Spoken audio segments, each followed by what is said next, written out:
मधुबन के बाबा, मधुबन के बाबा मुरली वाले, आपका क्या कहना, आपका क्या कहना। ओम शांति। आज 18 अगस्त 2021 के साकार मधुर महावाक्य हैं। आज मीठे मीठे बाप दादा बोले, मीठे बच्चे, पर चिंतन छोड़ अपना कल्याण करो। तुम सोने जैसा बनकर औरों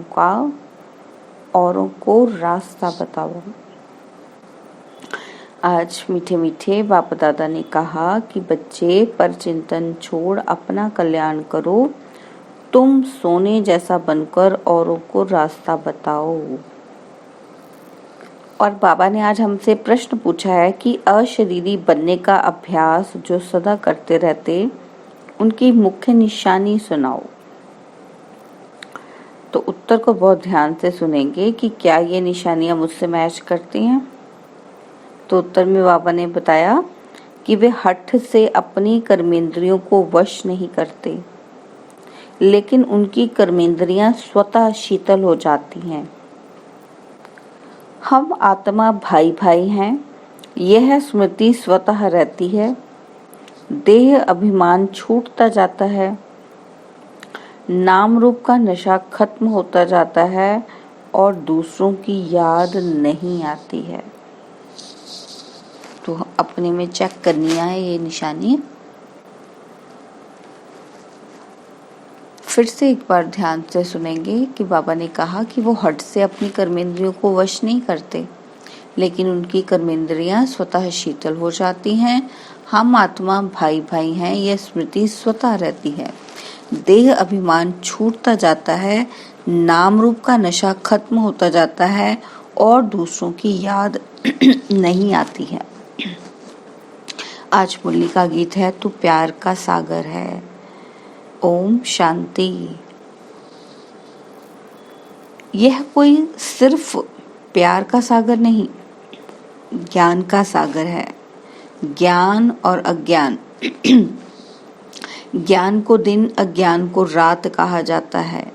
ज्ञान अक्षर ही अच्छा है, अज्ञान अक्षर बुरा है।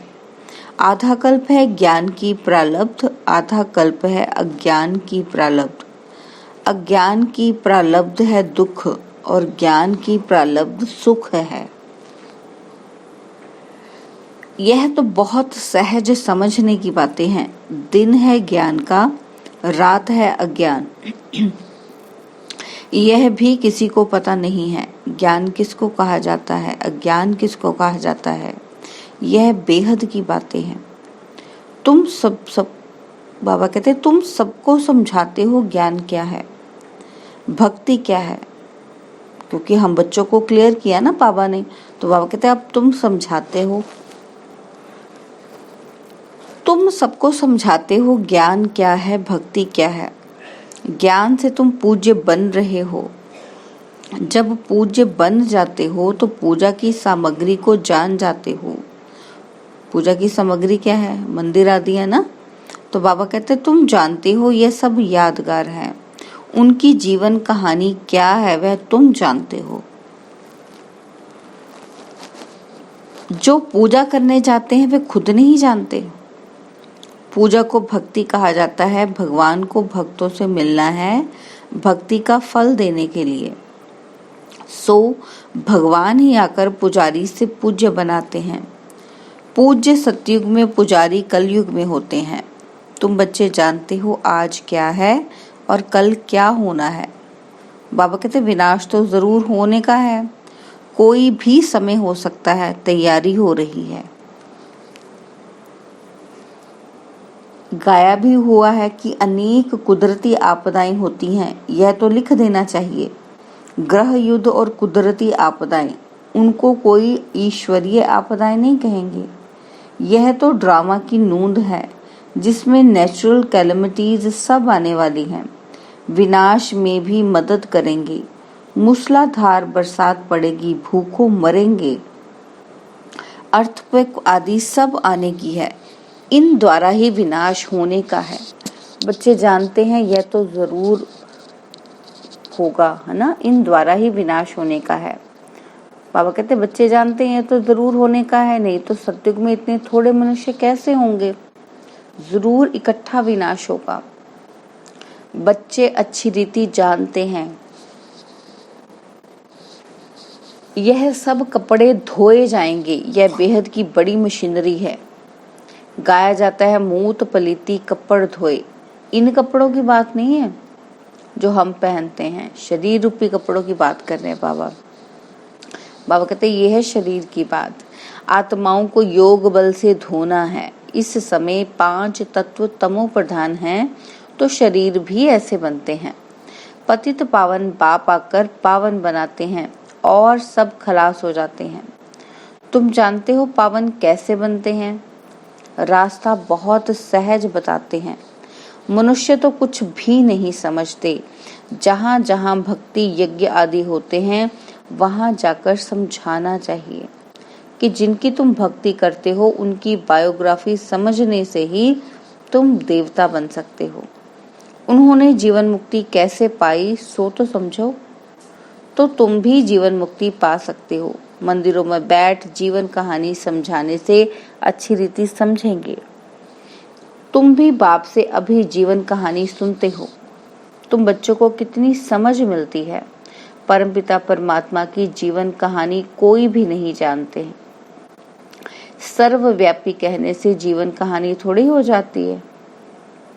तुम बच्चे अभी परमपिता परमात्मा की जीवन कहानी को जानते हो, यानी आदि मध्य अंत को जानते हो।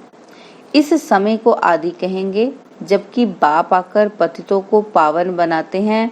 फिर मध्य में भक्ति का पाठ चलता है। बाप कहते हैं इस समय मैं आकर स्थापना कराता हूँ। करते भी हैं और करवाते भी हैं। बाबा कहते करन करावन हार हूँ। प्रेरणा को करना नहीं कहेंगे। बाबा आकर इनकी कर्मेंद्रियों द्वारा करते हैं, प्रेरणा की बात नहीं। इनकी कर्मेंद्रिय माना ब्रह्मा बाबा की बात कर रहे हैं, दादा लेखराज की बात कर रहे हैं, जिनको बाबा ने अपना रथ चुना। बाबा कहते करण करावन हार तो जरूर सम्मुख होकर आएंगे।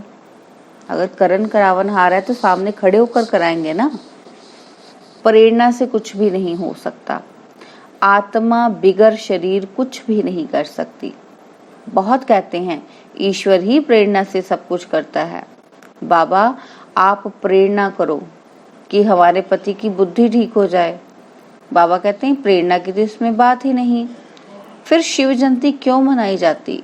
प्रेरणा से काम हो तो फिर आए ही क्यों?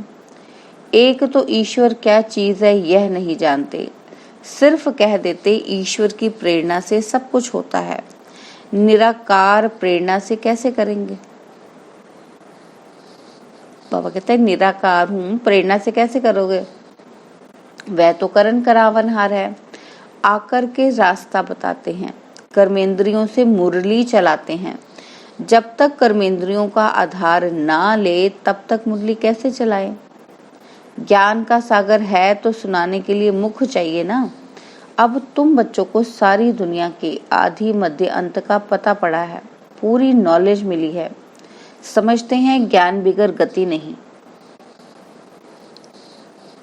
ज्ञान कौन दे? अज्ञान मार्ग और ज्ञान मार्ग में फर्क तो देखो ना।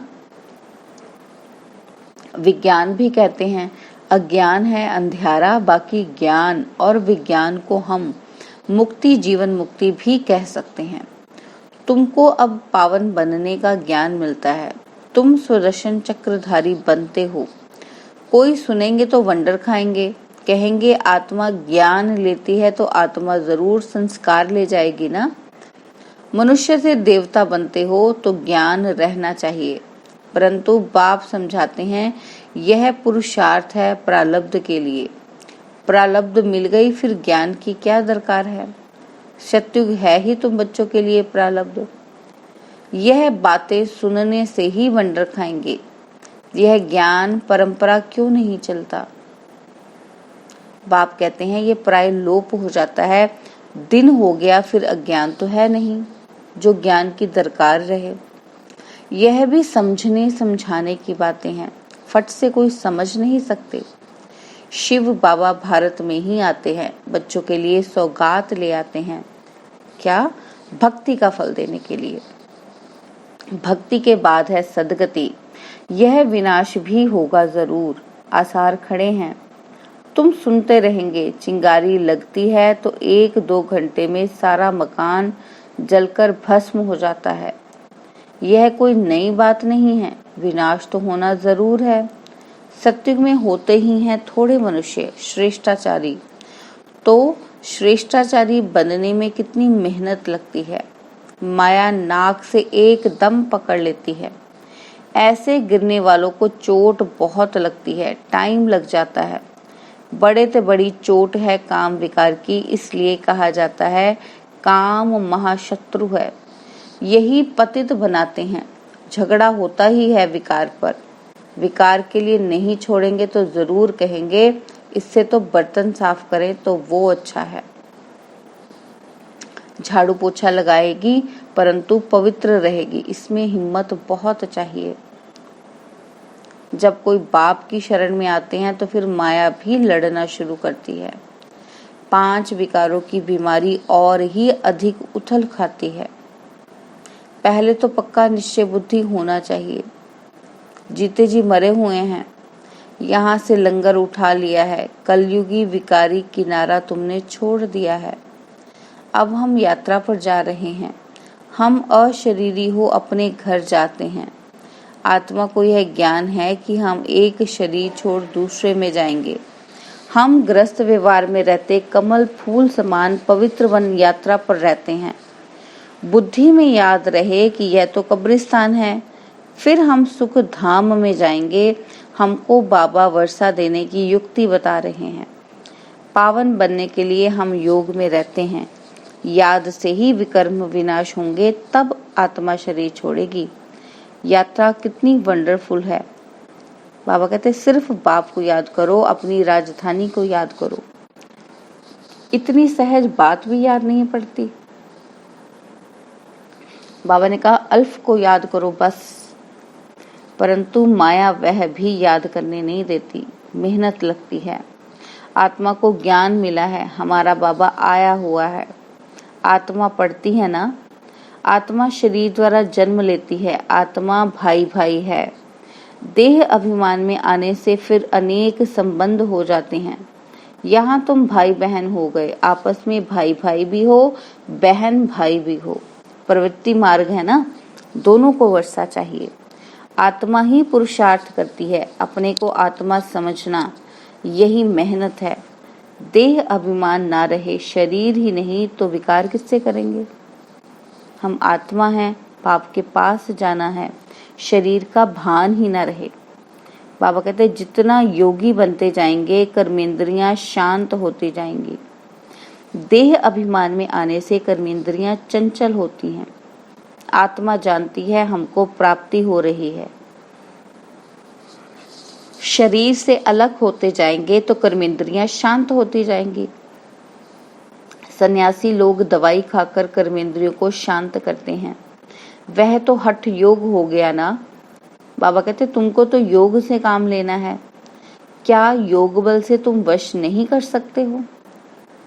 बाबा पूछ रहे हैं कि तुम नहीं कर सकते योग बल से। जितना आत्म अभिमानी होते जाएंगे तो कर्मेंद्रियां शांत हो जाएंगी। बाबा कहते बड़ी मेहनत करनी पड़ती है। प्राप्ति तो बहुत ऊंच है ना। बाप कहते हैं योग बल से तुम विश्व के मालिक बनते हो, कर्मेंद्रियों पर जीत पहनते हो, इसलिए भारत का योग नामी ग्रामी है। तुम मनुष्य से देवता, पतित से पावन बनते हो। प्रजा भी स्वर्गवासी तो है ना। योग बल से तुम स्वर्गवासी बनते हो, बाहुबल से नहीं बन सकते। बाबा कहते योग बल से ही बन सकते हो, बाहुबल से नहीं बन सकते हो। मेहनत कोई बहुत नहीं है। बाबा कहते कुमारियों के लिए तो जैसे मेहनत ही नहीं है, फ्री हैं। विकार में गई तो बड़ी पंचायत हो जाती है। कुमारी रहना अच्छा है, नहीं तो फिर अधर कुमारी नाम पड़ जाता है। बाबा कहते युगल भी क्यों बने, इसमें भी नाम रूप का नशा चढ़ता है। यह भी मूर्खता है।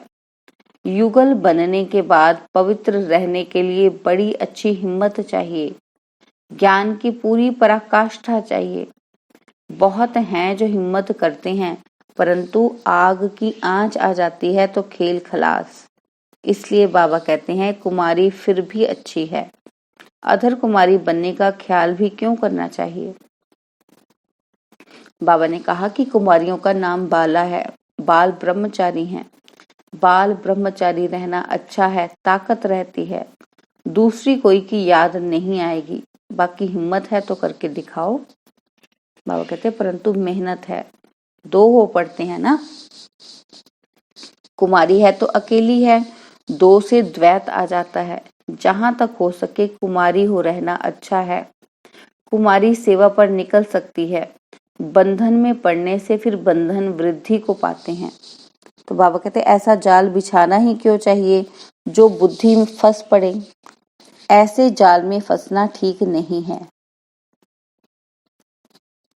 बाबा ने कहा कि कुमारियों के लिए तो बहुत अच्छा है, कुमारियों ने नाम भी निकाला है, कन्हैया नाम गाया जाता है ना। कुमारी हो रहना बड़ा अच्छा है, इन्हों के लिए बहुत सहज है। स्टूडेंट लाइफ पवित्र लाइफ भी है। बाबा कहते बुद्धि भी फ्रेश रहती है और कुमारों को भीष्म पितामह जैसा बनना है। कल्प कल्प पहले भी रहे हैं, तब तो देलवाड़ा मंदिर में यादगार बना हुआ है। बाबा ने कहा कि अब बाप बच्चों को फरमान करते हैं, मतलब ऑर्डर करते हैं कि मुझे याद करो और सब बातों को छोड़ तुम अपना कल्याण करो। बाप को याद करने में ही कल्याण है। भूल चूक होती है, बच्चे गिर पड़ते हैं। तुम पर चिंतन को छोड़ अपना कल्याण करो, दूसरे चिंतन में जाओ ही नहीं। तुम सोने जैसा बन जाओ, औरों को भी रास्ता बताओ। सतोप्रधान बनने का एक ही उपाय है, पावन बनने के बिगर मुक्ति धाम में जा नहीं सकते। उपाय एक ही है, फिर अंतमति सो गति हो जाएगी। झरमुई झगमुई छोड़ दो, नहीं तो अपना ही नुकसान करेंगे। बाप कोई श्राप नहीं देते हैं। बाबा कहते श्रीमत पर नहीं चलते तो आप पे ही अपने को श्रापित करते हैं। मैं श्राप नहीं देता, बाबा कहते अगर श्रीमत पर नहीं चलोगे, क्योंकि श्रीमत क्या है, वो आशीर्वाद है। तो बाबा कहते श्रीमत पर नहीं चलोगे तो अपने आप को ही श्रापित करते हो। अच्छा, मीठे मीठे सिकिलदे बच्चों प्रति माता पिता बाप दादा का याद प्यार और गुड मॉर्निंग। रूहानी बाप की रूहानी बच्चों को नमस्ते। हम रूहानी बच्चों की रूहानी बाप दादाजी को दिलवा जान सिकवा प्रेम से नमस्ते। ओम शांति। प्यारे बाबा, मीठे बाबा, मेरे बाबा, शुक्रिया बाबा, शुक्रिया बाबा, शुक्रिया बाबा। धारणा के लिए मुख्य सार है, पहला पॉइंट है निश्चय बुद्धि बन जीते जी इस पुरानी दुनिया से अपना लंगर उठा लेना है। बाप के हर फरमान को पालन कर अपना कल्याण करना है। और सेकंड पॉइंट है दूसरों का चिंतन छोड़ अपनी बुद्धि को स्वच्छ सोने जैसा बनाना है। झरमुई झगमुई में अपना समय नष्ट नहीं करना है। योग बल से अपनी कर्मेंद्रियों को शांत शीतल बनाना है। और वरदान है, बाबा ने वरदान दिया, मेहमानपन की वृत्ति द्वारा प्रवृत्ति को श्रेष्ठ, स्टेज को ऊंचा बनाने वाले सदा उपराम भव।